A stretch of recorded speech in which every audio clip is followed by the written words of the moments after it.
Дэлхийгээр нэг тархан суусан элэг нэгт монголчуудаа шинжлэх ухаан танин мэдхүйн од мөндөр суугийн хамт олонны зүгээс хамгийн сайн сайхан бүхнийг хүсэн мэдчиж байна. Адренер нэвтрүүлгийг эхлүүлэхээр хөтлөгч ганцх болон хөтлөх Зандамины бие бэлэн болоод байна. Энэ удаагийн нэвтрүүлгийг орон сууцны үнээр хаусанд амьдрий гэдэг үрээтэй гайхалтай амьдралын үргэлжлэл болох Garden City хаус хотхон болон өдөр бүр шин гэдэг үрээтэй Түлээжүр брэнд ивент тэтгэж байна. За өдрийн мэнд гэнэ. За өдрийн мэнд хүргье. За дэлхийн 2 дугаар дайн дууссан буюу те 1945 он гээд дуусч байгаа. Уул нь дэлхийн нийтээр бол одоо яг ингээд дэлхийн 2 дугаар дайн ингээд дуусчлаа гэж ойлгож ирсэн боловч яг түүний араас залгуулад түүнээсээ дутахгүй буюу тэр дайнаас дутахгүй хор хохирол ихтэй хүнд цаг үе буюу нэг уугашуу хагцал зовлон бүх юмыг шингээсэн энэ хүүтэн дайны үе гэж хэлж байгаа. За өөрөөр хэлэх юм бол 1946 оноос Зүйл толгойд улсын тэргүүлсэн социалист систем нэг талд нь нөгөө талд нь Америк нэгдсэн улсын тэргүүтэй капиталист системийн хоорондын үзэл сурталын зөрчилдөөн дэлхийн олон зуун сая хүнийг үхэл хагцал, эмгэнэлт хүнд үйл явдал руу хутгаж орхиж байгаа. За тэгэхээр хүүтэн дайны нөлөөгөөр олон улс түүний ард түмэн зовсон. Тэрний дундаас хамгийн их нөгөө хохирол амссан одоо хүртэл бас хэцүүхэн байдаг.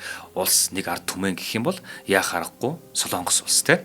Тэгэхээр Солонгос улс болохоор 1910 оноос 1945 оны хооронд Япон улсын иргэшээлд байсан. Түүний араас дэлхийн 2 дугаар дайны сүүлээр Америк нэгдсэн улс ба Зүйл толгойд улсын хоорондын гэрээгээр Солонгосын хойгийг 38 дугаар өргөргөөр 2 хуваах асуудлыг тохиролцсон бөгөөд уг гэрээнийхээ дагуу Зүйл толгойд улсын 8 дугаар сарын 10-нд тэндээс хойш хэсгээ 38-аас хойш хэсгээ 9 дугаар сарын 9-нд болохоор Америк нэгдсэн улс нь 38 дугаар өргөргөөс өмнөд нутагт хяналтаа тогтооцсон. Ингээд Солонгосыг 2 хуваагаа хийж байгаа энэ үйл явдал. Тэгээд Солонгосын хойд нутагт энэ зөвлөлтийн дэмжлэгтэйгээр коммунист үзэл суртал улам бэхжээд Ким Ир Сенээр толгойлуулсан коммунист засгийн газар 1947 оны зун байгуулагдсан. Тэгсэн чинь Солонгосын өмнөд хэсэгт нь Ли Син Манаар толгойлуулсан Америк нэгдсэн улс болон одоо өрнөтийнхний дэмжлэгтэйгээр засгийн газраа 1948 онд нь байгуулад ингээд бас одоо коммунист болон зүүнний чиг хандлагатай хүмүүс эсрэг дайн зарлж байгаа байхгүй. За ингээд ер нь бол хоёр лагерийн те ийм юмор ингээ хоорондоо бие биетэйгээ дайн зарлал эхэлж байна гэсэн. Одоо эн чинь 100 жилж болоог байгаа үйл явдал шүү дээ те. 70-ын жилийн өмнөх үйл явдал. За тэгээ энэ хоёр засгийн газрын харилцааг хүүтэрсээр 1950 оны 6 дугаар сарын 25-ны өдөр Умард Солонгосын айрам Их бууны галын дэмжлэгтэйгээр 38 дугаар өргөргийг 6 дивиз 150 Т-34 танкийн хүчээр давчснаар дайн эхэлж байгаа. Ингээд өргөргөө давчиж байгаа. Тэгсэн чинь дайны өдрүүдэд одоо яг эхэлж байгаа энэ үедэр болохоор Умард Солонгосын айрам маш амжилттай урагшилж ер нь 3 хоногийн дотор ихэд уршаага явсаар байгаа цөөлийг эслээд авчиж байгаа байхгүй бүр. Тэгээ дайн эхэлсэн өдөр яг ингээд эхэлчин гутал нь нэгдсэн үндэсний байгууллага яаралтай хуралдаад тэгээ Умард Солонгосын дайралтыг зогсоох арга хэмжээ авахар болсон. Тэгсэн чинь нөгөө нэг 45 онд дайн дуусаад эн чинь 50 он гэж үстэй 5 жилийн хугацаа. Тэгсэн чинь энэ хугацаанд Америк нэгдсэн улс цэргээ ерөөхдөө тараагаад тэ дайнууд гэсэн дайны бэлэн байдал нь ингээд алдагдаад ингээд цөөхөн айрам зэрэгтэй байж хат нь тэнтэй эхэлж байгаа байхгүй. Тэгээ нүүбээс яаралтай одоо нөгөө нэг одоо хамтралын тэ энэ орнуудын цэргүүдийг өмнөд рүү оруулахгүй бол баларх гад байна гэд. Тэгээ яаралтай авж байгаа арга хэмжээ л энэ. Тэгсэн чинь яг тэр үед нь буюу 1948 онд Бүгд найрамдах ардчсан Солонгос ард улс буюу Хойд Солонгос болон Бүгд найрамдах Монгол ард улс хоёр хоорондоо одоо нэг нэгнийхээ улсыг те хүлээн зөвшөөрөөд ингээд хамтралын гэрээ байгуулад харилцсан элчин сайдын яамаа нэхэр тохирцсон байсан юм байна. Тэгээ яг энэ ажлыг хариуцж явжсэн ажлын хэсэг мэсгэн ингээд одоо тэндээ байр саваа бэлдээл, эндэж байр савыг бэлдээл ингээд зэрэг явж ийсэн аа. Яг 1950 оны тэр 6 дугаар сар гэж яхаа дайн эхэлж явах үед нь яг очих хугацаанд авцсан байсан. Тэгээд хойшлуулж байгаа байхгүй. Хойшлуулсан хэдий ч гэсэндээ тэр оныхоо 8 сарын 1 буюу одоо дайн эхэлснээс 2 сарын дараа гэхэд Өмнөд Солонгос ба Америк нэгдсэн улсын 8 дугаар айрам Солонгосын хойгийн зүүн хойсогт нь одоо Бусан хот гэдэг байгаа тэр хэсэгтэл л ерөөсөө үлдсэн. Одоо тэр хойгийнхоо 10% хувьтай тэнцэх хэмжээний газар дээр л ирэх мэтлээ. Бусад 90%-ийг нь Хойд Солонгос авцсан байгаа байхгүй. Ингээ байж их буй яг тэр өдөртөө давхцаад 8 дугаар сарын 1-нд 18 цагт Бүгд найрамдах Монгол ард улсаас Хойд Солонгос цуух элчин сайд галт тэргээр Хойд Солонгос руу хөдөлж байгаа. За яг дайны тэр ид үеиг байж байгаа. Тэгээд энэ хооронд ч нөгөө нэг өмнөдийнхэн чинь цэргүүдээ цуглуулад дээрээс нөгөө нэг Америк нэгдсэн улс болон өрөндийн тэр хамтралын орнуудын цэргүүд бүгд цуглаад эргүүлээд эсрэг дайн хийхэд бэлэн болчихж байгаа байхгүй. Одоо бүр их урсан гэсэн үг. За ингээд Хойд Солонгост манай байх элчин сайдын одоо тийм байр гэж байна л да. Пинян гэдэг хотод нь тий. Энэ хотод нь 15 тасалгаатай албан контор бүхий орон сууц хавсарсан 2 давхар байшин байгаа байхгүй. Энэ дэр манай элчин сайдын багийнхан очиж байгаа гэсэн. Бүр элчин сайдын яам байгуулагдаж байгаа. Тэгээд энэ хооронд Америк нэгдсэн улс цэргээ зузаатгаад 8 сарын сүүлээр гэхэд 500 танктай цэргийн бие бүрэлдэхүүний тоогоор Умард Солонгосынхноос 180 мянгаар илүү болоод сөрөг давшилтанд ороод эхэлж байгаа. За тэгээд Өмнөд Солонгосын 5, Америкийн 5 дивиз, Их Британий баригад болон 500 танк, 1634 их буу, 1120 нисэх онгоц, 230 байлдааны хөлөг онгоцтойгоор сөрөг давшилтанд орсон. Одоо хүчний хувьд бол харьцангуй болоод эхэлж байгаа байхгүй. Ингээд газараар болон агаарын дайралтууд ирчимжиж Хойд Солонгосын айрмыг шахаж эхэлсэн. Айрам багаар ухарлаа Хойд Солонгосын айрам. Тэгээд тэр дунд ч юм бол нэг Хятадын айрам болон зөвлөлт холбоот улсын айрамууд нэмж орж ирж байгаа ч гэсэндээ ингээд ерөөхдөө дайн үргэлжилсээр хагаад дийлийнх нь өмнөдийн талд ингээд давмгаалаад эхэлсэн гэсэн үг. За тэгээ бүр ингээд шахаж явсаар хагаад бүр нөгөө нэг одоо бидний мэдэх Хойд Солонгосын одоо төв нийслэл буюу Пинян шүү дээ Пинян руу бүр тулж ирж байгаа. За тэгээд одоо сая дурддгаар 1000 гаруй тэр одоо нисэх онгоц биш үү эдний хүч нь бүр хамаагүй илүү болоод эхэлж байгаа байхгүй. Тэгээд нэгэн өглөө гэхэд агаарын бөмбөгдөх тохоо хангиж эхэлж байгаа. За маргааш өглөө яг Пинян руу одоо ингээд өмнөдийнхний тэр Америк нэгдсэн улсын болон Нүүбийн тэр цэргүүдийн одоо онгоц ирэх нэ Пиняныг бөмбөгдөхнэ гэд. Тэгээ ард иргэдээ Хойд Солонгосын ард иргэдээ одоо нуувчанд оруулах нь оруулаад одоо хамаг одоо улсын байгууллага бүх юмудаа нуувчандаа хийгээд тэгээ арай нэг хоошоогоо уулархах хэсэг рүүгээ одоо татж байгаа байхгүй хүмүүсээ. Тэр дундаа нэг шийдвэр гаргаж байгаа нь Пинян буюу энэ Хойд Солонгосын одоо нийслэлд байгаа гадны орнд сууж байгаа элчин сайдууд төлөөлөгч нар бүгднгийн эх оронтойгоо буцаа гэж байгаа байхгүй. За тэгээд одоо нүүлгэх шаардлагатай бол нүүлэг новчонд ороо гэдэг. За тэгсэн чинь Хойд Солонгосын засгийн газар яг ийм яаралтай шийдвэр гаргаад ингээд бөөн бучгнаан болоод бөөн айдас үүстэй уйлаа малан энэ амар зүйл дунд чинь элчин сайдууд чинь буцхан буцаад тэгэл нөгөө новчонд орох нь ороод ер нь ихэнх нь эх орон руугаа цуцж байгаа бүгж жахаа буцсан гэдэг шүү дээ. Тийм баг бүгж жахаа буцаж байгаа юм тий. За ингээд байжсэн чинь яг нөгөө нэг агаарын бөмбөгдөх тохио дахиад дуурч байгаа байхгүй. Одоо ингээл ерөөсөө юугүй бөмбөгдлөө гэл бөөн айдас хүч болсон юм байж байгаа. Тэгэхээр яг гоо тэн дээр ч нөгөө нэг дайн хэдий ч гэсэндээ давхар нөгөө нэг хэвлэл мэдээллийн багууд ажиллаж байгаа л да. Одоо гадны дотны том хэвлэл мэдээлэл өөр одоо хамааралгүй дайнд оролцоог улсуудын хэвлэл мэдээлэл хэмжлэн маш олон хэвлэл мэдээллийн Пинянд байгаа юм байна. За ингээд байжсэн чинь манай Монгол улсын элчин сайд өөрийнхөө гэр бүлийг болохоор буцаацсан. Өөрийнхөө одоо туслах 2 хүнтэйгээ хамт үлдсэн. Тэгээ яг нөгөө нэг бөмбөгдөлтийн юмд ингээд дугаараа тэглэнгууд л нөгөө 2 хүн нь хоёулаа новч руу орцсон. Манай элчин сайд ганцаар үлдсэн байна гинэ. Тэгснээ ингээд бөмбөгдөл болохгүй бүгд ийм айдас үзтэй хинч барах гудамжаар халахгүй байж хахад манай он ганцаархна элчин сайдын ямаас гараад ингээд шатраа бариад тайван алхаж ийн гэж байгаа байхгүй. Юу вэ эн чинь бөмбөгдөл дайн болоод шүү дээ тий. Тэгсэн чинь нөгөө нэг Хойд Солонгосын тэр одоо улс төрийн үдирдэгч цэргийнхэн за тэгээ дээрэс нь хэвлэл мэдээллийнхэн тэр гадны хэвлэл мэдээллийнхээ тэр бүгдээрээ хараад бүр ингээ шоконд орж байгаа гайхаж байгаа байхгүй. Бөмбөгдөлт болох гээд бүгд новчонд ороод ингэсэн байж хахад энэ хүн ганцаар алхаж яана гэдэг. Тэгсэн чинь тэр дундаас Ким Ир Сен хүртэл анзаараад энэ одоо юу болоод байгаа юм бэ гэснээ нэг юм ойлгонгуутлаа шууд тушаал гэж байгаа байхгүй. Бүх хэвлэл мэдээллийнхнийг тэр Солонгосын бүх хэвлэл мэдээллийнхнийг тэр гадны хэвлэл мэдээллийг бүгднийг энэ хүний зургийг ав. Ерөөсө бичлэгийн мэдээг нь гарга. Сонин сэтгүүл дээр бүгднийг хэвэл Солонгос даяар битүү тараа. Яаж ийм гэхэлэр бид нар өөрсдөө эх орондоо байгаа улсууд шүү дээ. Тэгэхэд те тэр Монгол улсын элчин сайд те бидний нутаг дээр ийм амар тайван амар амгалан байж байна. Бид нар нуугдаад байна. Бид нар зоригтой байх хэрэгтэй юм. Ингээд Хойд Солонгосын ард иргэд тэр төрийнхэн, цэргийнхэн, хэвлэл мэдээллийнхэн бүгд энэ хүнийг хараад бишрээд эхэлж байгаа байхгүй. За тэгээд Хойд Солонгосын удирдагч Ким Ир Сений хувьд бол те энэ зүйлийг харснаа тэр хүнээр тэгээ дээрээс нь энэ Монголын ард түмний те одоо сэтгэл одоо юу гэдгийг хат гэдэг юм уу тэр болгоныг энэ хүнээр төсөөлөд эхэлж байгаа гэсэн үг. За тэгээд энэ аимшигтай солонгосчуудыг зоригжуулж байгаа ганцхан зүйл нь энэ нэг хүний жохон алхаж байгаа тэр хэсэг хугацаа тэр зүйлийг ойлгож харж чадсан хүмүүсийн тэр итгэл сэтгэл байгаа байхгүй. За тэгээ энэ үйл явдлыг нөгөө хэвлэл мэдээллийнхэн дэлхийн хэвлэл мэдээллийнхэн бүгд дэлхийд даяарцаад бүгд зүгээр л ангааж байгаа. Гэтэл нөгөө нэг хүчирхэг том гөрнүүдийн элчин сайдууд чинь бүгд бөмбөгдөгч нь гэсэн сургаар бүгд нөгөө буццсан бүх юмудаа аваад буццсан. Тэгээд ингээд үлдэнгууд одоо Солонгосын ард түмний хувьд ч гэсэнтэй эх оронд нь үлдэж байгаа бүгд зугатааж байгаа тэр хүн хамтдаа байна гэдээ үлдэж штэ тий. Тэр их итгэлийг ингээ хараад бүгд зоригдож байгаа байхгүй. Маш их хүндэлж байгаа тий. За тэгээ яг энэ зураг хөрөг цацагдаад мэдээ яваад ингэснээс хойш бол одоо ингээл дэлхийн өнцөг булан бүрттэй тэр Солонгосын ард түмэн дунд Хойд Солонгосын иргэд дунд тий. Ерөөсөө яг энэ хүний талаар бүр түүх домог шиг яанад яваад эхэлж байгаа.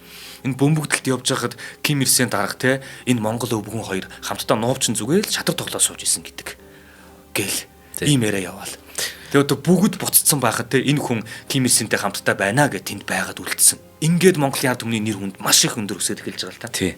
Тэнд нэг гудамжинд нэг цэрэг шаргацсан чинь өөр хэлчин сайдын яамныхан байранд оруулж ирээд энэ өвөө өөрөө ингээд шарахын нөгөө боолцын сольсон гэдэг энэ төр гэл. Тий. Домг байгаа шүү дээ. Тий. Тэгээд нөгөө нэг хэлсэн үгийг нь одоо ингээ бас дахиад бичиж ин л да тий. Юу гэж хэлсэн бэ гэсэн чинь за би нөхөр Ким Ир Сенд хань болоод эндэ байж ия гэдэл хэлсэн. Өөр юм хэлэхгүй. Тий. Энэ үгний ард март чинь бүр нөгөө нэг социалистик хэмээн хамтдаа байсан улсууд бүгд ичүүртэй байдалд орж байгаа. Хэсэг талд нь байгаа улсууд ч гэсэн тий бүгд хараад ийм байд юм биш тий биширж байгаа байхгүй. Одоо нөгөө Монгол гоё зан байж шүү дээ. Эртнээсээ нуус төвчөн дээр ч гардаг. Нөхөрлийг ивэл нөхөрсөн шиг нөхөрлөё л гэдэг шүү дээ. Тэ? Урагч биш. Тэр нь зөв зүйл хийж гэнэ, буруу зүйл хийж гэнэ бид нар анд нөхөд нэг талдаа л гарсан. Яг ийм нэг Монгол зэвүүн чанар байгаа байхгүй. Тэгээд нөгөө нэг бүх ингээд элчин сайдууд маань буцаж байгаа үед ингээд энэ хүн дээр очиод нэг бас ингээд яриа мараа аваад ингэсэн чинь энэ хүн болохоор ингэсэн юм элчин сайд маань. Бүгд найрамдах Монгол ард улсын элчин сайдын яам нь те бүгд найрамдах арчилсан Солонгос ард улсын засгийн газар хаа явна тэнд хамт байна. Бид танаа засгийн газрын шийдвэрээр Пинян хотоос одоо ухарж байгаа боловч удахгүй дахин эргэж ирнэ гэдэгт итгэл төгс байна. Энэ үг мөг нь үнэхээр дипломатч. Тэр хойд Солонгосын ард түмнийг тэр өдөрдөгчдийг тэр зэрэг одоо юу байдгийг тэр бүх хүмүүст ингээд үнэхээр итгэл сэтгэлийг өгч чадж байгаа байхгүй энэ хоёр хүн өгүүлбэрээр те. За яг өнөөдрийн яриад байгаа энэ эрхэм хин юм бэ гэхлээр за Монгол улсаас одоо зөвлөлт холбоот улсад яг дэлхийн 2 дугаар дайны яг тэр гал дунд нь буюу тэр дэлхийн 2 дугаар дан болж байгаа энэ үед онц бөгөөд бүрэн ирэхэд элчин сайдаар ажиллаж исэн энэ хүн. Мөн дээрээс нь Солонгосын дайны жилүүдэд хойд Солонгост суух онц бөгөөд бүрэн ирэхэд элчин сайд байсан. За бидээс энэ түүхэн яриад байна те. Дээрээс нь бүгд найрамдах Монгол ард улсын төрийн тэргүүнээр ажиллаж исэн мөн олон улсын инх тайвны шагналыг хүртэж исэн Жамсрангийн самбууга юм байна. Монгол төрийн мэрэгэн өвөө самбууга. Тий. Энэ хүний талаар бүр түүх томоогод үнэхээр гайхамшигтай. За тэгээд энэ дайны жилүүдэд биш үү те. Бүгд найрамдах Монгол ард улс хойд Солонгост яг энэ элчин сайдын үүргээр дамжуулаад маш их тусыг өгсөн. Би энэ тусыг ярих гэдэг шалтгаан төгсгөлд нь хэлнэ. Элчин сайд маань яг энэ болж байгаа те самбуу сайд маань яг энд болж байгаа бүх юмыг нүдээр харсан. Таны түрүүний хэлдгээр эхнэр нь хүртэл те байнгын одоо нөгөө нэг болт те энэ одоо эмчилгээний зүйлсүүдийг байнгын бэлэн байлгаж идэг. Яг тэр дайны үед чинь те шахтаад ороодсэн зэргийг тэр элчин сайдынх нь байр байна уу эсвэл нөгөө нэг тусгай хамгаалдаг бүс вэ нү хамаа авахгүй оруулж ирээл тэр шархацсан хүүхэд байдаг юм уу цэрэг мэргийг бүгднийг ингээд чадхаараа эмчлээд идэг. За тэгэл нөгөө хамтдаа явж байгаа элчин сайдын яамны ажилтнуудаа те даалгавруудыг өгөөд хаана ямар юм болж чинь те тосготуудаар оч үз хаана хэцүү байна бүх юмыг нь үзээд ингээд явдаг. Тэгээд тэр шатгаараа тэдэнд тусалдаг байсан юм байна л да. Тийм одоо найрч гомбо бүр үнэн гой зураг өгч байна энэ нараа. Яг 50 онд одоо тэр дайны үе те самбууга гэр бүлийн хамт бас ажилтны хамт гинэ. Хөөст өчнөө хүүхдүүдтэйгээ.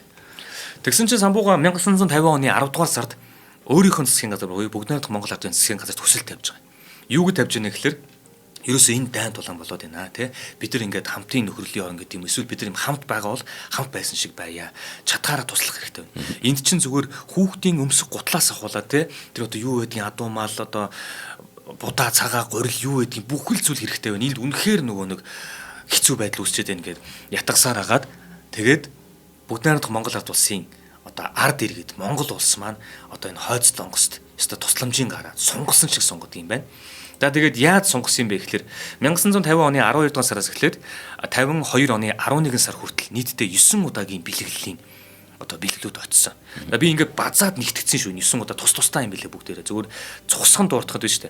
21924 адуу 15783 амьд хонь 525 тонн үхэр хоньны мах. Тэгээд 1542 ширхэг үхэр, эдшний тос 40 тонн, үстэй богино нэхий дээл 5500, шинээл 4500, эсхий гутал хосоор нь 10000, хүүхдийн өмд цамц 10000, ажлын болон үстэй бээли тус бүр 10000, хүүхдийн хувцас хосоор нь 12000-ыг, цагаан будаа 140 тонн, улаан будаа 200 тонн, ботинк 5000, 100,000 тонн гурил. Би зүгээр л наад цахаас нь дурдж байгаа шүү. Ингиж гараа сунгасан шиг сунгасан. Дээрээс нь нөгөө нэг бөмбөгдөд эхлэн гутал мэдээж нөгөө нэг ихнэр хүүхдээ буцааж байгаа шүү дээ, тийм. Ихнэр хүүхдээ буцаасан чи ихнэрийг нь Нямаа гэдэг, тийм. Нямаагаа гэж маш мундаг эмэгтэй байгаа. Энэ эмэгтэй ноцог буцахтаа тэнд байгаа нөгөө нэг дайны хөлд нэрвэгдэж байгаа өнчин өрөөсөн болцсон хүүхдүүдийг харчиж. Тэгээ тэр нь бүр ингээд зүрхэнд нь орцсон. Ирээл хамгийн түрүүнд манай Монголын эмэгтэйчүүдийн одоо дарга тийм ээ 20 дугаар зууны мундаг эмэгтэйүүдэд ч болох сомын удуулгаатай уулзаад хандаад бид нар ямар нэг юм хийх ойлголт байна. Бид нар бас ялгаа авахгүй ээж эмэгтэй хүмүүс. Тэнд хүүхдүүд ийм байдалд орсон байна. Яах вэ гэд ярилцаад засгийн газартайгаа ярилцж хагаад тэнд байгаа өнчин өрөөсөн болцсон байгаа хүүхдүүдийг одоо яг бүгд найрамдах Монгол авд болсон бүх одоо санхүүжилт одоо бүх юмын зардлыг гаргаж байгаа тэр хүүхдүүдийг нааш нь авчираад. Тэгээ бид нар мэддэг шүү дээ зайсан толгойн зүүн гартал те хойц солонгос тэр хүүхдүүдийг ингээд асрамжийн газарт байлгаад ингэдэг байсан тэгдэг байсан те тэгэл нэг хичээл сургууль бүх юмд ингээд оруулаад хоолж унталдаг байсан гэд яг тэр үйл хийгийг энэ хүний эхнэр нь санаачлаад ирээд ингэж бүтээсэн гэдэг. За сая зүгээр яагаад ингэж их тоош ирэхийг дурдж байгаа юм гэхэлэр бид нар дунд нэг ийм үзэгдэл байдаг шүү. Би энэ жоохон хатуухан хэлэхэд одоо ингээл тэр барилгыг тийм улс барьж өгсөн. Энэ замыг энэ улс тавьж өгсөн. Энэ ямиг одоо тэр хүний одоо тийм газрын одоо юугаар л оруулж иж энэ үйлдвэрийг барьсан шүү дээ, тэ. Монголчууд өөрсдөө юу ч хийж бүтээгээгүй гэж ингэж бүр хэлдэг хүмүүс байдаг. Эсрэг талд нь монголчууд туслах үедээ тэ гараа сунгасан шиг сунгаж ийснийх нь одоо тоонууд нь эднэр юм. Тэ. Ийм учраас эргүүлээд тэр зүйлийнх нь хариуд, тэр сэтгэлийнх нь хариуд энэ улсууд бидэд бүтээн байгуулдаг хийхэд маань тусалдаг байсан. За тэгээд энэ 53 он буюу 3 жил энэ Солонгосын дайвар үргэлжлээд 7 сарын 27-нд Түрк галзууссан байгаа байхгүй. Тэгээд үүнээс хойш Ким Ир Сенний хувьд болохоор Монголыг яг энэ самбууга хөтсөлж байгаа. Тэгээд Монголд бүр хэд хэдэн удаагийн айлчлал хийсэн байдаг. За тэгээд хоёр улсын засгийн газрын хооронд эдийн засаг, шинжлэх ухаан, техник, соёлын талаар хамтран ажиллах тухай хэлцээр хийгдсэн. Тэгээд үүнтэй холбоотойгоор хоёр орны хооронд худалдаа 8, маш их худалдаа 8 хийгдсэн билээ. Тэгээд бүр ингээд жил их тусам ингээд бүр өсөөд тогтвортойгоор өсөж байсан. Зөрүүлээд Монголоос ч гэсэн олон удаагийн айлчлалыг хойд Солонгост бас хийсэн байдаг. За тэгээд энэ Ким Ир Сенний хувьд болохоор ингэж хэлсэн юм байна л да. Жамсрангийн самбуу бол те дайны үед манай солонгосчуудыг зоригжуулсан хөө. Тэгээд бид нар тусгаалan ураад дээрэс нь улсынхаа хамгийн хүндтэй улаан тугийн 1-р зэргийн одонг гардуулж хүндэтгэл үзүүлж байна гэж хэлсэн. Дайны дараа. Дээрэс нь одоо самбууга ингээд хит удаа солонгост айлчилсан юм байна л да. Тэгээд нэг айлчлалын үеэр очиод тэгээд самбууга яг орох чийсэн чинь орхоо болоод самбууга зогсчихж байгаа байхгүй. Тэгээд одоо энэ чинь ингээд маш хүндэтгэлийн том танхим байж байгаа. Манай хүн орох чийсэн ингээд зогсчихж байгаа. За тэгээд нөгөө орчуулах сайс нь юу болчихвоо яач вэ гэж асуусан чинь тэр туг руу заасан байгаа байхгүй. Тэгээд туг нэг жоох эвгүйхэн байрлцсан. Тэгсэн чинь нөгөө хойд Солонгосын талчин зүгээр одоо маш хурдтайгаар очиод тэр мэрийг янзлал тэгээд урд нь ирээл зүгээр л бараг л нөгөө хүндэтгэл үзүүлээд зөвхөн холгоо зогсож байгаа. Яг тэгсэн хойно юу ч хэлэхгүй зогсож жагаад яг тэрийг яг тугийн маань янзлаад дууссан хойно тэр талбар алхаад орж байгаа байхгүй. Ийм гоё хүндэтгэлтэй хүн юм байл л дээ. За тэгээд энэ эрхэм хүний түүхэнд гүйцэтгсэн энэ бахархам үйл хэрэг те зүгээр л нэгэн жишээ шүү. Тэгээ яг энэ үйл явдал чинь бүр түүхэнд тохиолдсон ганцхан үйл явдал бүх улс дэлхийд даяар энэ үйл явдлыг харсан. Тэгээд одоо хүртэл зарим нэг судлаачдын зарим нэг хүмүүсийн үздгээр те магадгүй энэ хойд Солонгос болон өмнөд Солонгосын энэ харилцааг дулааруулж чадах улс баг Монгол улс юм биш үү гэж хардаг. Тий. Монгол улс одоо нэг алинд нь нээлттэй ингээд зөв харилцаж чаддаг ийм улс юм байна л да. Тэгэхээр яг тэгж харддаг юм байлээ шүү. Энэ хүний эрхэм гавьяагаар те. За хоёлаа хамт ажиллаж. За гайхалтай амьдралын үргэлжлэл гэдэг яг бүр яасан ч гоё нэвтрүүлэгтэй зогсож шав да. За гайхалтай амьдралын үргэлжлэл гэдэг нэг гоё үр байгаа. Тэр нь юу вэ гэхээр Garden City House хотон. Энэ болохоор ямар учиртай гэхээр Garden City-г maaхан мэднэ те. Одоо Garden City тэр нөгөө House хотхон баригдаад одоо бараг дуусч байна. Энэ болохоор орон сууцны үнээр хаусанд амьдрах боломжийг олгоод. Тэгэхээр ер нь Garden City хотхон чи өөрөө 2017 оноос буюу 8 жилийн өмнөөс хэрэгжиж байгаа. Тэр 5 давхар орон сууцаас бүрдсэн. Яармаг орчмын бүс нутгийнхаа хамгийн тав тухтай, хамгийн их ногоон байгууламжтай одоо юу гэдэг чи хүн болгоны мэддэг тийм сайхан хотон байгаа шүү дээ. За тэгэхээр 90-ад он шиг одоо хүүхдүүд нь өдөржин гадаа тоглоод л аав ээж нь дуудаж байж гэртээ оруулдаг нэг гоё юу байгаа тийм үү. Тэр чинь бид нар ч нөгөө тоглоомын талбайч ихтэй байлаа, тоглох зай талбайч ихтэй байлаа. Тийм болохоор нөгөө олон тоглоомын талбайтай болохоор хүүхдүүд нь өөрсдөө энэ нөгөө дижитал хэрэглээс их хол хотхныхоо хүүхдүүдтэй одоо найз нөхөд болох боломжтой. Би одоо байнга л инхээдэг гэж ярьдэн шүү дээ. Тэ инхээдэггийг би хэдий заримдаа шоглож ярин заримдаа магтаж ярьдаг ч гэсэн миний 45 жилийн амьдралын 40 жилийнх нь хамгийн чухал мөчүүд дандаа инхээдэг хамт байсан байхгүй. Тэгэхээр найз нөхөд хичнээн хэрэгтэй болохыг бид нар түүхээсээ ч мэднэ өөрсдөө чинээс ч мэднэ. Гэтэл хүүхд гадаа тоглохгүй л хэрхэн найз нөхдөд болох вэ? Тэгэхээр Garden City House хотхны хамгийн чухал нь тэр их нөгөө олон тоглоомын талбайтай бүр хотгондоо бүр сургууль цэцэрлэгтэй. Тийм болохоор 2 минут алхаал хүүхдээ сургууль цэцэрлэгт нь хүргээд өгчнө. За тэгэхээр Garden City хотхны үргэлжлэл болох энэ Garden City House хотх нь нийт 6 га талбайд 200 айлын таун хаус одоо бүтээн байгуулагдаж байгаа. Тэгэхээр энэ төсөл нь та орон сууцны үнээр хаусанд амьдрах боломжийг олгож байна гэсэн үг. Тэгэхээр нэг хотод байгаа юм шиг, лагер дээрж байгаа юм шиг тэр мэдрэмжийг авах нь шүү дээ. Хамгийн гол нь төвийн дэд бүтцэд бүрэн холбогдсон. Та өөрөө мөнгөтэй болоод өөр хаус барьж болно л да. Гэхдээ тэн чинь шугам сүлж ийн гэж нэг аимшигтай аюултай та тулгардаг байхгүй. За тэгэхээр хэмжээний хувьд хэц том биш. Тэгэхээр нэг 115 м²-аас те. Одоо эн чинь 115 ч бол ер нь бас гоё яг тоо штэ миний баг хамгийн хүсэмжтэй байхгүй. Хит том биш, хит жижиг биш. Яг бүр энэ бол тансаг одоо миний хувьд л тансаг байхад боломжтой. Тэгэхэд 115-аас дээшээ ч байгаа 160 м². Тэгээд энэ хоорондох тийм талбайтай хаусыг санал болгож байгаа. Тэгэхээр та бүхэн Яармгийн Garden City хотхон дээр очиод загварын байрыг үзээрэй. Утас нь 75 77 75 77. За баярлалаа. За баярлалаа. За цаашид гарах үйл явдлууд бүр үнэхээр нэг урд нь мэдж байгааг учраас бүр нүд орой дээр гаргах юм байлээ. За 1939 онд одоо энэ үйл явдлуудаас дахиад уршилж шүү. 1939 онд болохоор Жамсрангийн самбуу хэмээх энэхүү эрхмийг Бүгд найрамдах Монгол Ард улсын ерөнхий сайд Агдамбуугийн амар өрөөнд дуудаж. За ер нь бол бараг Жамсрангийн самбуу өөрөө бараалхаж байгаа юм байна. Яасан гэсэн чинь зөвлөлт холбоот улсад суух онц бөгөөд бүрэн ихэд элчин сайдаар тохоон томилж байгаа тухай. За ингээд нөгөө Жамсрангийн самбууг яг тэр дэлхийн 2 дугаар дайны хүнд цаг үе дээр зөвлөлтөд тавьчихж байгаа байхгүй. Тэгээ энэ юуд нь болохоор бүр Монголоос гарч үзээч байсан.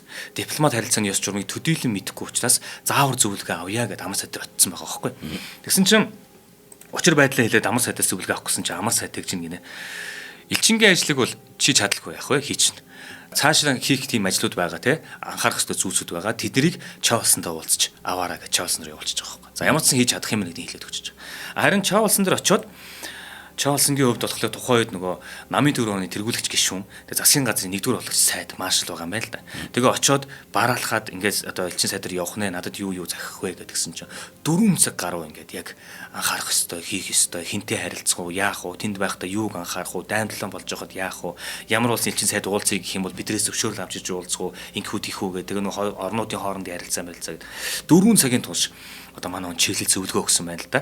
Тэгээ дээрэс нь зөвлөлт холбоот улсад ч юм биш үү манахаас нэлээд хідэн хотод одоо зохих мэрэгчлэр манай оюутнууд сурж байгаа шүү. Тэднийг маш сайн анхаараарай тий. Энэ хүмүүс чинь тэр мэрэгчлэрээ сураад төгсөөд чадварчаад ирэх юм бол наа чи ерөөсөө л яг манай улсын чинь цор ганц алтан наад хүмүүс чинь болох юм шүү.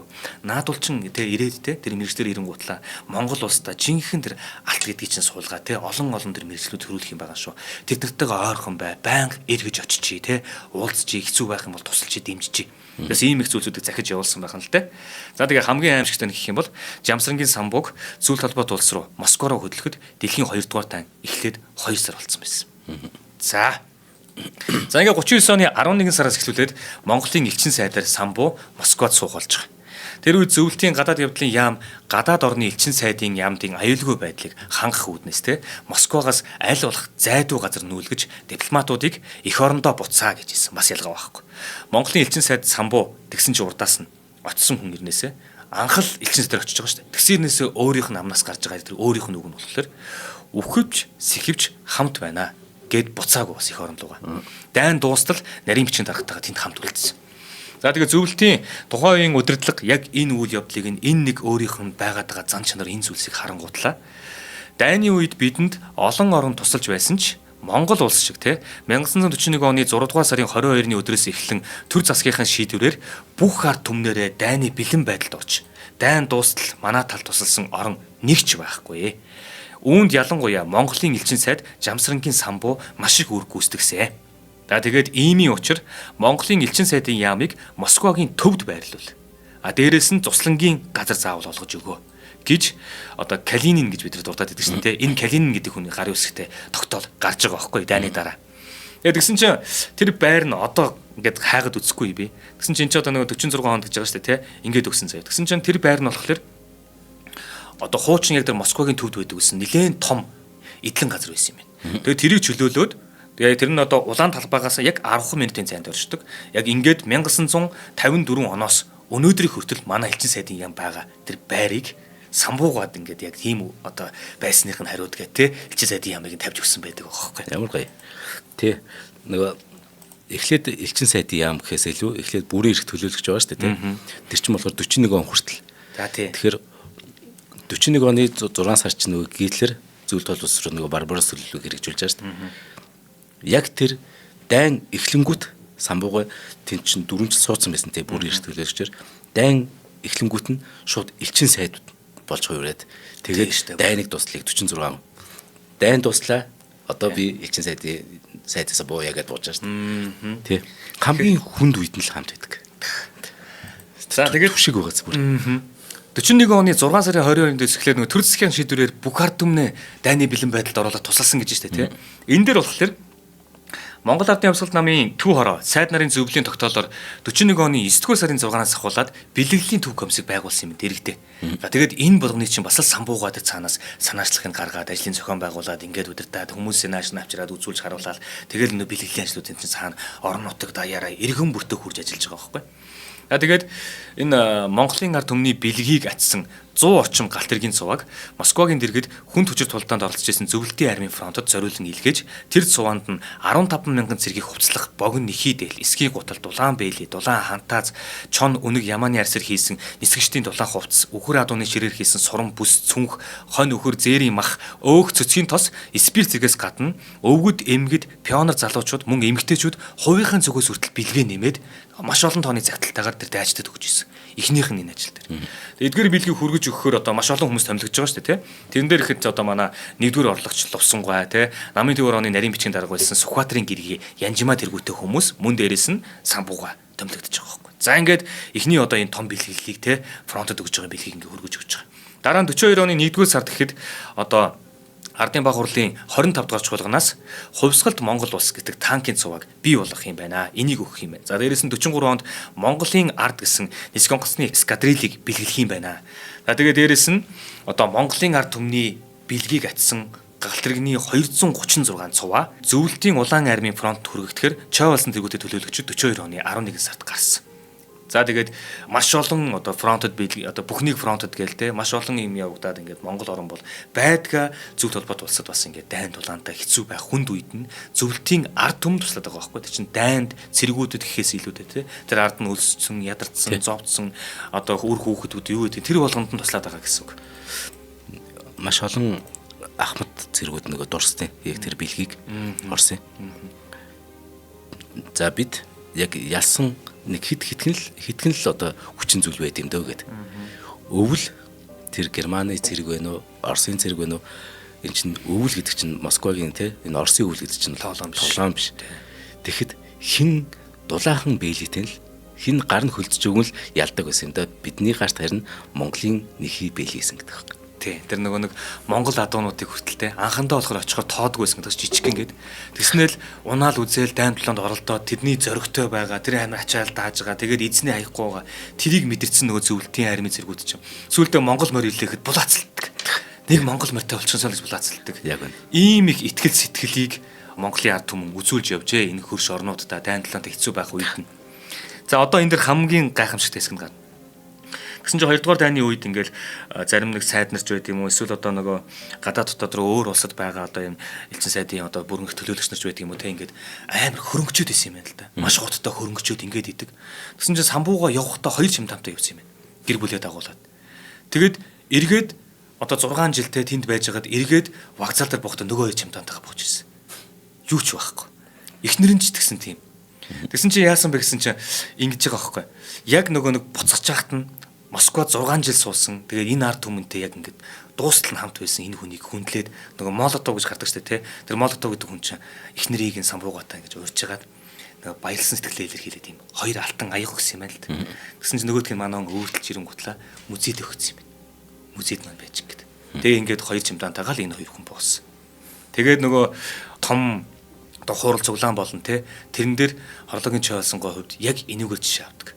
Та нар хараа тэр дайм талантай хэцүү байсан одоо тэр бэлгэлийн журмын хичнээн хөрөнгө явж байгаа шүү дээ. Хичнээн одоо бүр хөрөнгө явж байгаа шүү дээ. Тэндээс нэг цохор зоосч нэг зүүч өөртөө аваагүй. Эргээд буухтаа энэ хүн 2 хүн чимдаантайгаа явсан. Эргээд яг энүүгээрээ буусан.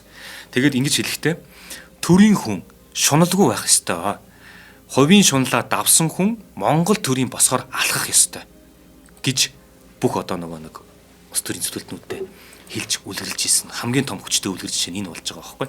Сонсож ийнө гэж шүү дээ. За ингээд 1999-ээс хойш болохоор 1946 оноос 1950 он гэхэд гадаад явдлын яамны алс дорнодын хилцээний дараагаар тавигдаж байгаа. А 1950 оноос 1952 онд яг нэг төрөний дурддгаар те хойц лонгост онц бөгөөд бүрэн ихэд элчин сайдаар ажиллаж байгаа. Мөн ялгаа байхгүй ямар ч юмлгүй. 1953 онд гадаад яамны орлогт сайд болоод араас нь 1954 онд бүр маш онцгой гайхалтай үйл явдал болох юм. За эндээс би дахиад жоохон хугацааг урьдчилуулъя. 1929 он гэж бодъё л доо. 29 оны 5 сард засгийн газрын шийдвэрээр Богдхан уулын аймгийн дараагаар томилогдсон юм байна л да. Самбууга. Энэ болохоор Төв аймаг юм байна. Төв аймгийн дараагаар томилогдож байгаа байхгүй. Тэгээ үжсэн чинь тун удалгүй намын 7 дугаар их хурлаас орон нутгийн засаг захиргааны байгуулалтыг өөрчлөх тухай юм тогтоол гарсан юм байна. Гэсэн чинь юм 6 аймаг байсныг нь 12 аймаг болгоо хувааж байгаа байхгүй. Тэгээ 12 аймаг болгоод тэрэнд нэг шинэ аймаг үүсгэх хэрэгтэй байна. За тэр аймгийг бол Самбуу та үүсгэх бүтээн байгуул гэдээ явуулж байгаа байхгүй. Гэсэн чинь манай он томилогдоод явж байгаа. Явахдаа тэнд очингуудлаа энэ харьяалагдчихсэн одоо энэ сум мом нэ тэр юмуудыг энэ бүгднийг ингээл одоо тодорхой болгож аваал те хүмүүсээ байгуулаад тэгэл тэнд одоо ямар одоо намын үүр байдгийг те гişүүд байдгийг тэдрийг нь цуглуулаад тэнд байгаа засгийг нь хуралдуулаад тэгээ нөгөө аймгийнх нь баг хурлыг те сумынх нь баг хурлыг ингээл хийгээл төлөөлөгчдийг нь суйлуулж мөрлүүлээд ингэж явж ирсэн. За одоо яг нөгөө нэг энэ аймаг шинэ аймаг байгуулах гэж байгаа. Энэ аймгийн төвийг байгуулахад те нэг юм газар байх хэрэгтэй. Ямар газар байх вэ гэдэг нутаг орныхоо хүмүүстэй ярилцаад имжсэн чинь ерөнхийдөө нэг 2 газрыг айгүйх хүмүүс яриад байна гинэ. Давмгаалаад. Нэг нь болохоор тогших хар нүдэн гэдэг нэртэй газар байгаа байхгүй. Тэгээ энэ газрыг болохоор хүмүүс одоо энэ дээр ингээд аймгийнхын төвийг байгуулж зүгээр мөгөр гэдэг. Тэгээ үдсэн дахиад нөгөө талд нэг газар яригадаад байгаа байхгүй. Тэгээ сүүлд нь яг энэ шийдвэрийг Самбууга өөрөө хагалж гаргаж байгаа байхгүй. Тэгээ гарахтаа юуг нь харсан юм бэ гэхээр за энэ тогших хар нүдэн гэдэг газрыг санал болгож байна, ойлгож байна. Нөгөө талд нь байгаа энэ газар болохоор нэгдүгээрт усаар илбэг юм байна. Хоёрдугаарт энэ агаарын хувьд нөгөө газараа бодох юм бол те арай жоохон илүү байж мэдх юм байна. Нэмээд ирээдүйд нүүрсийг нь ашиглаж болох юм байна гэж бодоод 70 задгад гэдэг газрыг сонгоод Өмнө Говь аймгийг байгуулж байгаа байхгүй. Гоё. Одоо өнөөдөр харал та те Монголын төсвөөс нэгч төгрөг авдаггүй ганцхан аймаг өөрсдөө бие дагаад болгож явж чаддаг ганцхан аймаг чи Өмнө Говь аймаг байна шүү дээ. Хоёлаа 70 задгатаас ирээд яаж байгаа 7 хоног шүү дээ. Харин ямар ч гоё хот бол тий. Ингээд Жамсангийн Самбуу даргын хувьд болохоор аль эртэр 1931 онд энэ одоо элчин сайдуудаар явхаасаа өмнө энд Өмнө Говь аймгийг байгуулсан. Тийм ээ. Тэгэхээр манай Өмнө Говьын сонсч ивэл Өмнө Говь аймгийн анхны дарга нь Самбууга аймаг байна шүү дээ. Бүтээн байгуулсан хүн шүү дээ. Бүр ямар байхын гэдэг бүтээн байгуулсан. Аймгийн анхны дарга нь 70 задгад дээр ингэ сөөлөж мөрлүүлж байгаа. Тийм ээ. Тэгээд чинь өөр газар байсан газруудыг ингэ тэмээгээр нүүлгэж мөлгөж авчиад маш том ажил явж байгаа юм байна. Судлаад үзвэл маш гайхалтай түүх. За энэ дээр дахиад нэг гайхалтай түүх орж ирнэ. За их нэртэйгээ Няматага тий ер нь суухаас өмнө ингэсэн юм байна л да. Нутгийн нэг бүсгүйгээсээ нэг охинтой болцсон байсан юм байна. Энэ хүн энэ охин нь болохоор яг өөрийнх нь одоо төрсөн ганц охин байхгүй. Тэгээ яг хуу энэ хүний үр хүүхэд те байдаг. Самбууга хувьд бол өхөн хөхтлээ те энэ охин маань хаана явж байгаа бол охины маань үр хүүхдүүд хаана байна те ямар сургууль сурч ийн гэдээ асууц сургалдаг байнга санаа зовдөг тийм хүн байж. Тэгээд түүнээс гадна бол одоо Самбууга хувьд те Няма гэдэг их нэртэйгээ ханилан суугаад 26 хүүхэд нас баран батлаа те хүүхэд өргөж аваал байсан. 26 хүүхдийг гэр бүлийнх нь хамт тэр хүмүүсийн хүүхдүүдийнх нь хамт гарын ганцхан хөлийн дөрөөнд хүргэж явсан. Ийм мундаг ирхэн байгаа байхгүй. Тэгсэн чинь энүүнийх нь эхлэл нь яг энэ Өмнө Говьд тавигдана. Өмнө Говьд одоо нэг айлд жоохон ядруухан одоо ажлыг нь хийгээд жоохон цацлагдаад их юм муугаар хэлэхэд те цацлагдаад байж исэн нэг жижигхэн охиныг тэр айлаас өөр авчиж байгаа байхгүй. Тэгээд их нэртэйгээ гэртээ ирэнгүүт их нэр дээр ирээд машины ард нэг хоёр жижиг юм байгаа. Нэгийг нь оруулаад ирдээгээд гаргасан байгаа байхгүй. Тэгээ ихнэр нь гараад машин хартлын нээсэн чинь нэг охин тэгээ нэг жижигэн чоны бэлтрэг байсан гэдэг л. Тэгээд ихнэр нь харснаа хоёр амьтан хоёр жоох юм байна те мэдээж хүнийг нь л хэлж байгаа бол тэгээд аваад хөтлөөд орсон байх. Тэр цагаас хойш энэ охин араасаа 26 хүүхдийг дагуулсан байх нь шүү дээ те. Гэтэл энэ охин хин гэж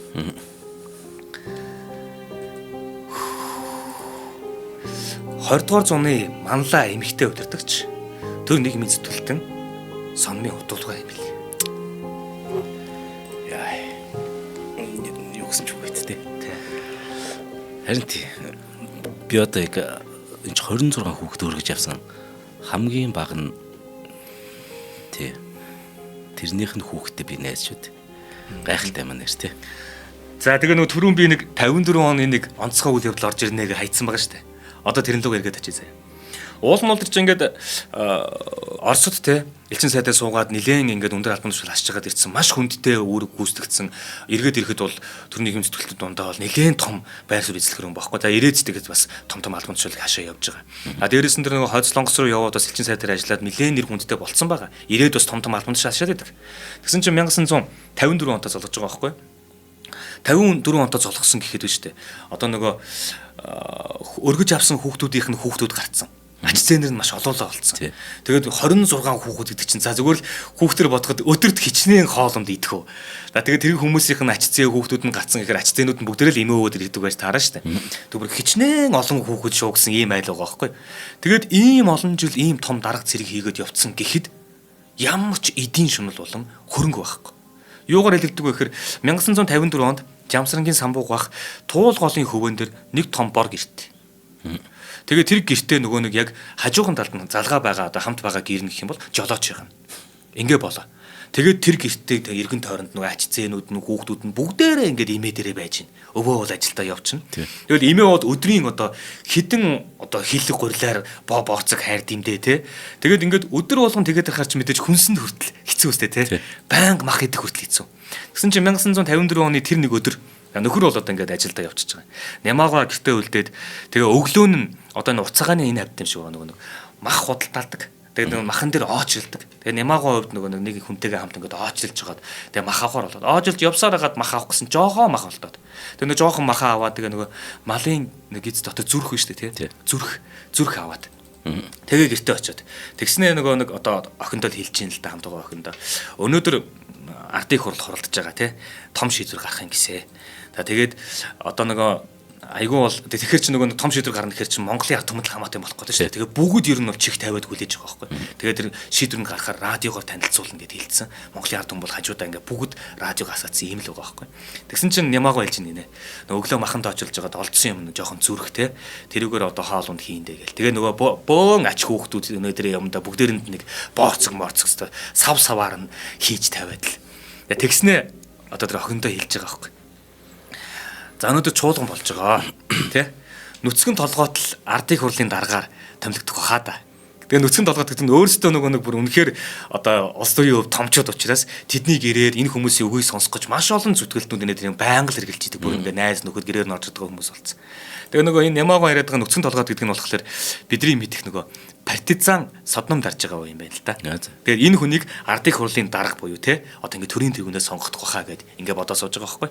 Тэгээ цаадах чи одоо юмл болоод хөрөөл ирдэг хүн те ингээл дарга болчих юм бол өнөө орой зүгээр манайхроо ирэх нь ойлгомжтой те. Ирэхээр нь ядаж нэг хоол ундны юм хийтаа гэд нөгөө мө зүрхээр нэг жоохон хоол унд хийх гэд бүхэл мах чанаад гэдэг юм бас тэгээ зүрхээрээ хоол унд хийх гэд нөгөө боо борцгээ бэлдээд ингээ байж нэг нэ. Тэгээ байжсэн хүмүүс радио руу аваар ол ингэ шуугалдаал тий. Тэгэл нөгөөдгийн ч гэсэндээ одоо очиод чих тавиал байж байгаа байхгүй. Тэгсэн чинь радиогоор нь бүгд найрамдах Монгол ард улсын ардын хурлын тэргүүлэгчдийн дараагаар Жамсрангийн самбуу сонгогдлоо гэж байгаа байхгүй. Бурхан минь ингээд энэ хүн Монгол улсын төрийн тэргүүнээс сонгогдож байгаа гэсэн үг тий. Туулгал ирэг дээр нэг бор гэртэй. Төрийн тэргүүн тий. Одоо энэс цааш бол үйл явдал ордон байхгүй. Нөгөө Нямаагаа хувьд бүр ингээд гайхшилт орцсон. Таг гацсан. Тэгснэ баярлж байгаа юм байхгүй шүү дээ. Эн чин энэ юмыг үүрэг хариуцлах гэж ойлгоод байгаа хүмүүсийн жишээл энэ юм бэл. Баярлахгүй. Жохон гайхснаа. Нөгөө халдсан маань л те сонгогдоогүй бахта гиснэ. За бушуухан цайжуулаад чанаа хийгээд. Тэгээ нөгөө мө зүрхээ гаргаж ирээд нөгөө хоол ундаа хийгээд. Тэгээ нөхрөөгөө ирэхэд одоо нэг цайз үдэ байдаа гэд.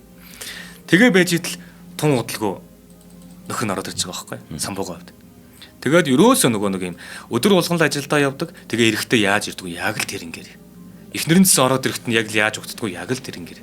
Тэгээ орж ирээд эхнэрлэгөө хараад нэг зөөлхөн инээсэн гэж байгаа хоорондоо бие биендээ байгаа. Өөрөөр тийж баярлж маярсан юм юу ч байхгүй. Тэг нэг том ажил хийх гээл томилогч байгаа хүн шүү дээ. Тэрийг л мэдчих. Тэгээ яг ингээл орж ирээд суугаал тэгээ байж исэн чинь араас нь дотоодын цэргийнхэн ирж ийн гинэ. Шууд гэрийг ингээл бүтүү хамгаалтанд аваад тэгээ араас нь нэг хүн орж ирж байгаа. Төрийн тэргүүн шүү. Төрийн тэргүүн болж байгаа. Тэгээ ямар учиртай вэ гэсэн чинь би таны бие хамгаалагч байгаамаа. Надад ч одоо тэгээ бие хамгаалагч Монголч хэрэггүй дээ гэж самбуугаад гисэн. Тэгсэн дахиад нэг хүн ороод исэн чинь та ямар учиртай хүн бэ гэсэн чинь би таны тогооч юм байна гэсэн. Тэгэхээр За тогооч бол бас нэг юм ажилтай байж болох юм те. Бие хамгаалагч бол хэрэггүй те. Тэгээ нөгөө гадаа нь ингээ халуун удаан байсан юм аа ингээ зэргүүл мөх зогссон. Тэгсэн чинь нямаагаа сандраад нөгөө хийжсэн хоол бооцгоо бариад гадаа байгаа хүүхдүүдэд өгье гэж гараад. Тэгсэн чинь нөгөө нэг хамгаалагч явд нь тэгж болдгоо маа нямаагаа энэ хүмүүс маань те нөгөө төр нийгмийнхаа өмнө хүлээдсэн байгаа албандаа зогсож байгаа хүмүүс юм байгаа. Тэгж болдгоо маа нямаагаа гэл. Тэгэл яг нөгөө нэг эд хөрөнгө мөрөнгө гэдэг юм уу те зөвлөлтөд байсан Солонгост байсан ингээд ингэсэн хэрнээсээ эд хөрөнгө мөрөнгө тэр мебель зэбэл юу ч мэдэхгүй гэдэг байхгүй. Бүр тоодогчгүй. Тэгээ нөгөө мө Солонгост байхдаа нэг хитэн импор арьсан чемдаантал болж авсан юм шиг. Тэгээ тэр чемдаантал бүх юмуд нь байж идэг. Тийм гоё чамим амим юу ч байхгүй. Нөгөөх нь айгуул нөгөө өдөртөгч өг бэлгэлсэн ч байж магадгүй. Айгуул. Тэгээд нөгөө ингэдин гинэ. Яг ингээд төрийн хамгаалалтанд ороод ерхийлж болцсон. Тэгээ нөгөө 2 дахь 5 дахь байлуу те. Тэр өдрүүдэд нөгөө хүнсийг нь бэлддэг гинэ. Одоо тэр чинь бол төрийн тэргүүнийхээ хүнсийг бол шууд ингээд захиалаад ямар хүнс үүд ингээд шууд татах нь шүү дээ, тий.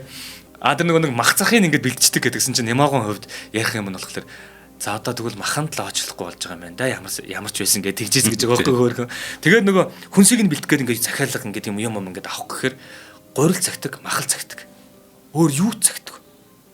Тэгээ нөгөө хүүхдүүд л болсон хон те амттай шимттэй юм захиж болох юм биш үү гэд ингээд тэгэн гудал өвөө нь эмээ хоёр нь хоёулаа айлал дургуцдаг. Хөш юу яаж байгаа наа чи улсын мөнгө. Тандгаар нь таана зүгээр талхмааслаа л ид. Тэр нь л зүгээр хангалттай гэд. Тэгээ мебель литер гэдэг юм уу те юу ч мэдэхгүй яг гэр орон нь бол ингээд яг л байдгаараа байсараагаал дуусж байгаа байхгүй. За хоёул хамтран хэлчих ярьчаад цаашаа өргөжлүүлнэ. Цаашаа бол маш гоё түүхүүд байна. Би бас нэг гоё түүх ярьчмаар л юм. За би ер нь яг тэрийг ярьчихэд хамтран ярьж байгаа ордгоо. За тэгээ. Зүр жишээ болгож. Яг тэгэхээр ингэж байгаа нь л да 60-аад онд чинь нөгөө Чингисийг хилж болохгүй зүйл чинь бүр хэцүүчлээ шүү дээ. Яаж яг нэг 800 жилийн ойн болчаад байдаг төрснийх нь тий. Тэгээд тэр ойг тэмдэглэсэн хүмүүс чинь хилмигдээд их хэцүү болчдөг. Гэтэл нөгөө одоо энэ төрийн тэргүү маань хідэн түүхчдийг өрөөндөө дуудсан ба. За маргааш тэдэн цагт ирээрэй гэдэг. Нөгөөдөл чинь бүрс дайгаал тий. Юу гэж байгаа юм бол гэл. Тэгэл хамаг байдаг одоо хувцас эндүүдэл цэвэрлээл тэгэл ус масанд ороод очиж штэ. Тэгэл ясан чи жоохон зандрангуй байна гэж шүү. Та нар түүхч хүмүүс байж. Одоо ингээд бид нар социалист бүтээн байгуулалт бүтээж чинь тий. Ийм байхад хэрв зод эсвэл гам болвол яах вэ? Энэ социалист бүтээн байгуулалтанд энэ хамаг мал хуугаа бид нар алдчихвал яах вэ? Гэтэл 800 жилийн өмнө монголчууд маань одоо нүүдэлч юм чинь хамгийн сайн шимтэй устэй тэр одоо өвстэй тэр газар л нүүдэлдэг байсан байлгүй. Тэр газар нь ер нь хаана байгаа. Тэр чин нүүдэлчин тэр соёл бол үнэхээр агуул байж таараа. Тэгэхээр та нар социалист бүтээн байгуулалтын төлөө тэр газрыг олох хэрэгтэй юм шүү энэ гэдэг. Тэгсэн чинь нөгөө эрдэмтэд чинь болоор түүхч чинь ухаантай хүмүүс байгаа шүү дээ. Самбуугай социалист бүтээн байгуулалт нэрийн дор энэ түүхээ судлаач, нуус авч байгаа судлаач тэр дурддагдаад газар орон нутгийн нэрүүдийг одоо хаанагийн тогтоогооч тий ингэж даалгавар авсан юм гээд самбуугаар бичүүлж аваа сайхан социалист бүтээн байгуулалтын төлөө тэр нөгөө хэцүү цаг үед Чингис хаанаас судалж байгаа байхгүй нууцлж байгаа. Ийм агуу ирэх юм тий. За хамтраач үнэхээр танилцуулах цаг болжээ. За яг энэ нэвтрүүлгийн ивент тэтгэгчээр өдөр бүр шинэ үрээтэй түлээжүүрийн хамт олон ивент тэтгэж. За тэгэхээр яг юу бид нар сурчлах чаа вэ гэхээр Даргон төвд цоошин салбар нэгтгэж. Даргон ч их гоё болсон баа штэ. Тэгэхээр одоо энэ Франц Бекерийн энэ соёл шинхэн онцгой энэ тансаг сайхан хамт олон улсын үйлчлэгээний шинэлэг орчин мэдрүүлэхээр түлээжүүр брэнд Даргон салбарын нээлттэй 7 сарын 7-ны өдөр нэгж байгаа шүү. За тэгэхээр 7 сарын 7-ны тэр одоо 7-ны өдрөөс 7 сарын 13 хүртэл нээлтийн тэр 7 хоногтой онцгой хөтөлбөрөөр үйлчлүүлэгчтэй гинтийн бэлэг барих юм. Энэ нь болохоор зөвхөн яг энэ Даргон салбарын яг зөвхөн энэ салбарт нь тусгай жор бүхий шинхэн амттангуудыг зөвхөн эндээс л амтлах боломжтой. Мөн 50,000 төгрөгийн худалдаа авалт хийсэн эхний 50 үйлчлүүлэгч өдөр бүр шинэ амттад тэр бэлгийг нээх юм. Зөвхөн түлээжүүрт ирснээр одоо амтыг нэг хөгжимтэй болуулна гэдэг гоё юм байна. Энэ болохоор шинэлэг орчинд амтлаг хөгжмөөр тийм аялах боломжтой хөгжим нарийн боо хоёр ийм сайхан зохицсон гэдгийг та баг төсөөлөх аргагүй гоё юм болох болоо да. За тэгэхээр байршил нь Даргон салбар. Нээлтийн хөтөлбөр 7 сарын 7. За түлээжүүрийн хамт олондоо үнэхээр баярлалаа. За баярлалаа.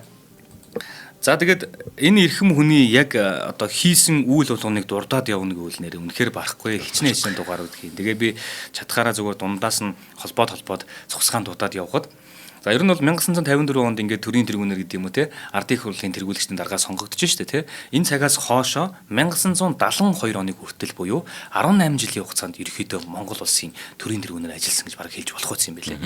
Тэгээ энэ дундаа болохоор штэ олон тийм домог шиг тийм яриануд байна л да. Одоо манай монголчуудын ард түмний дунд ч гэсэн те гадаадын хүмүүс дундсан яригадад энэ хүний дээр шийдвэр гаргаж байгаа тэр зүйлийн талаар ингээд бүр жишээ аваад үлгэр жишээ болоод түүнийг яг даган дуурайдаг бүр ийм үзэгдэл эхэлж чадах.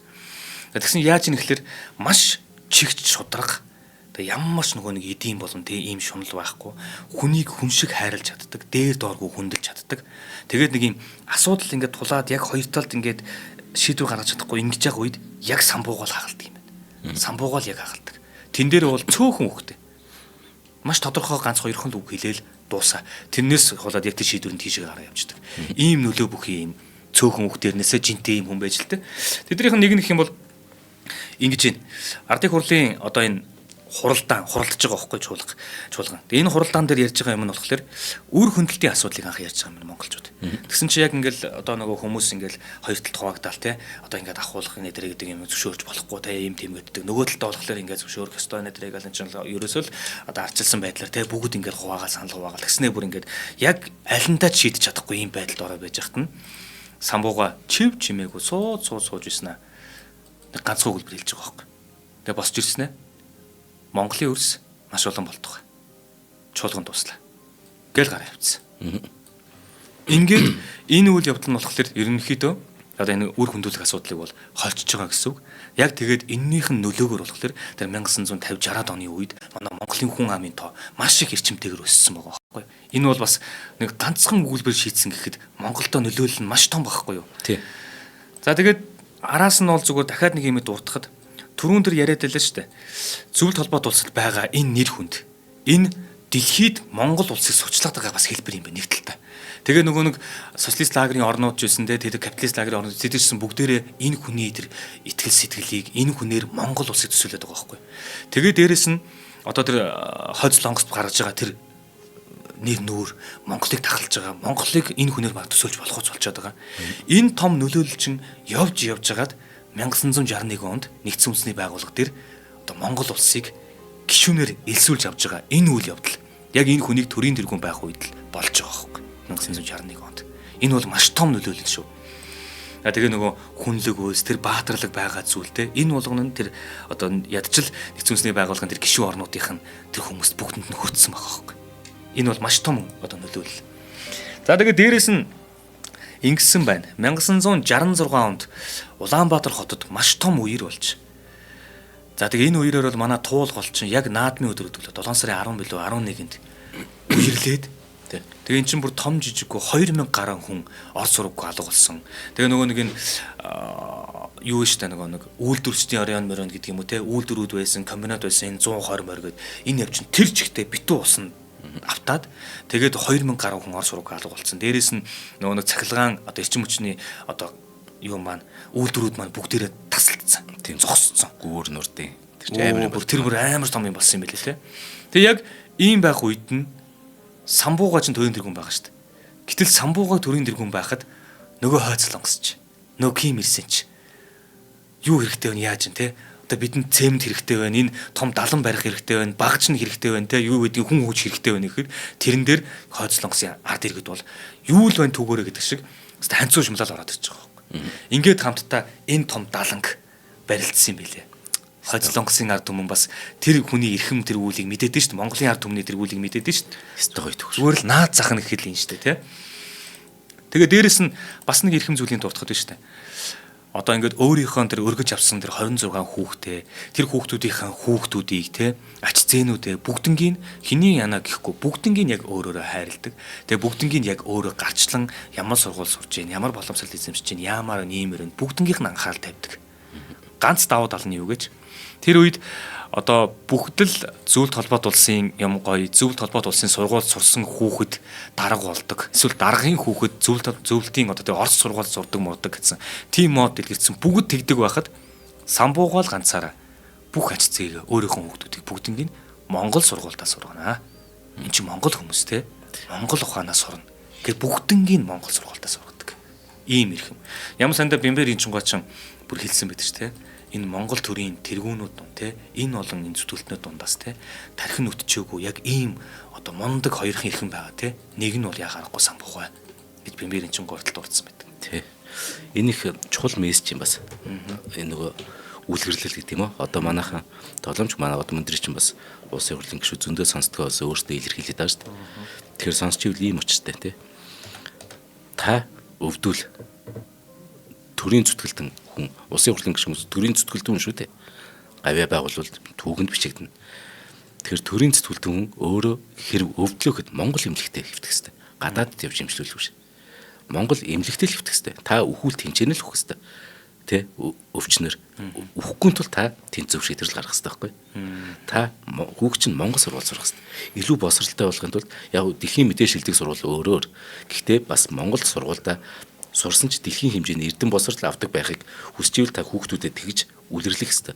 Тэгхийн тулд таны тэр төрийн түвшин гэдэг зүйл чинь тэнд л хэрэг болох. Тэгэхээр ингэж үлэрлээсэ. Самбуугай ингэж л харууллаа штэ. Тэ. За тэгээд мэдээж нэг харамсалтай өдөр нь ирж байгаа. Харамсалтай нь төрийн туг бүх хийлгэж те улс орондоо яг гашуудал зарлах тэр өдөр ирсэн. Монгол төрийн тэргүүн Жамсрангийн самбуу 1972 оны 5 дугаар сарын 21-ээс 22-нд шилжигшин таалал төгссөн өдрөөс эхлээд 3 хоног улс орондоо яг нийт ард түмний эмгэглийн өдөр болгон зарлаж шарилыг нь засгийн газрын ордны хурлын танхимд байрлуулан хөдөлмөрчдтэй салах ёс гүйцэтгэжээ гэж байгаа. Энэ эрхэм одоо баг ингэж хэлчихд буруудахгүй бах тоо. Одоо Монгол төрийн тэргүүд дундаас те Монголын ард түмэн бүгдээрээ энэ хүний талаар сайнаа дусаж чаддаг. Тэ. Ийм л ирэх юм байлээ. Бүгдэнд нь хайрлагдсан. Энэ хүний талаар муу муухай үг гэдэг юм уу тийм юм ерөөсөө сонсож байгаагүй юм байлээ бид нар. 18 жилийг ингээд төрийнхөө тэ тэргүүн явахтаа нэг ч тийм муу юмыг авч явахгүй юм гэдэг бол энэ хүн бүр үнэхээр Монголын ард түмэндээ хайрлагдсан хүн байж. Тэгээ энэ ёслол одоо буюу энэ салах ёслол маань манай улсын бүх яам, аймаг, сум, албан байгууллагуудыг хамарч хөдөлмөрчдийн цуглаан газар бүр болж өвгөн даргийнхаа гавьяат үлсийг бахархан тусацгаасан байдаг.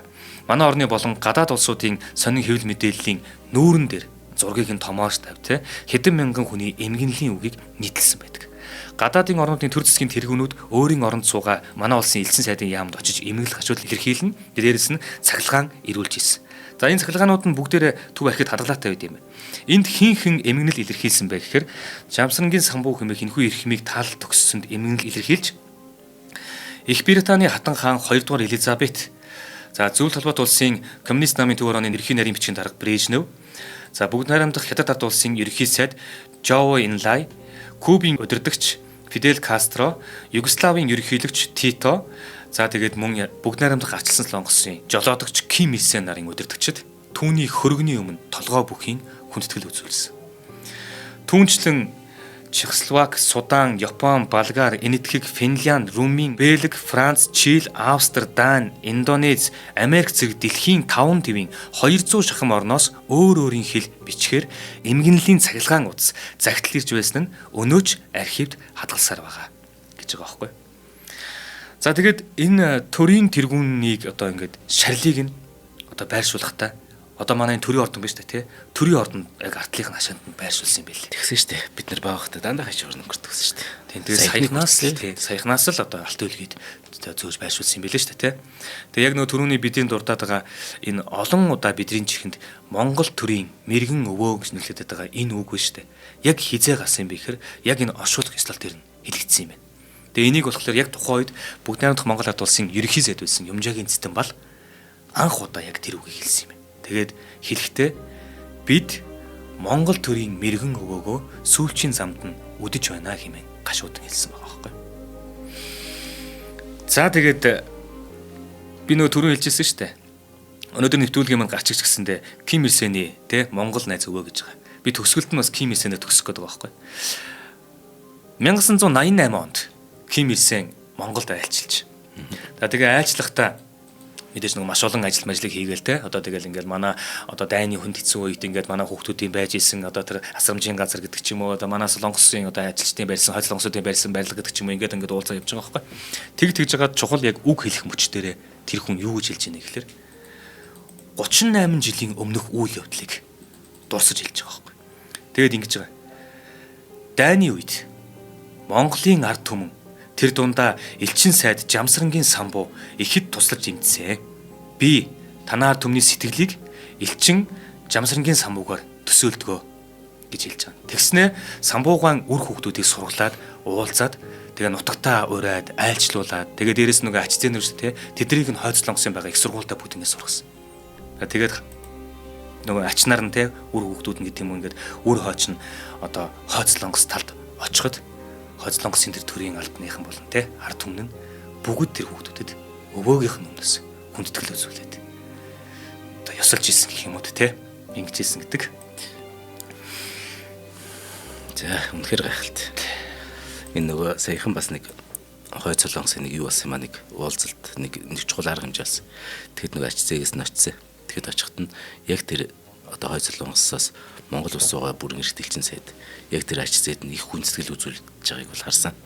Үнэхээр онцгой тэгж хүндэтгдэг юм байлээ. Тэгэхээр эн чинь самбуугаан тэр их агуу нэр нөлөө ингэж үр хөвгтөд нь тэгтлээ одоо хүртэл ингэж нөлөөлж штэ. Дуурсагдана гэж. Одоо тэгээд энэ жил буюу 2025 он болохоор одоо самбуугаан мэндэлсний 130 жилийн төгөөж байгаа юм байна. Тэгэхээр энэ хүн маань 1895 онд төрсөн гэсэн үг. Би яг зүгээр энэ том үйл явдлууд байсан учраас намтардлын жоохон орхицсан. Зөв ганцхан минутанд дуртахад л болохоор Төв аймгийн одоо бүрэн сум гэж яддаг те. Энэ бүрэн суманд 1895 онд одоо аав ээж хоёр дээр мэндэлсэн хүү. Тэгээ багаасаа нөгөө нэг бичиг үсэг сурья гэхээр ээж аав нь бичиг үсэг байхгүй.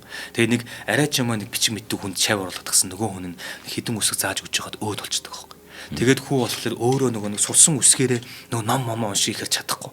Тэгэл ямар ч сан сурыг гэдэг.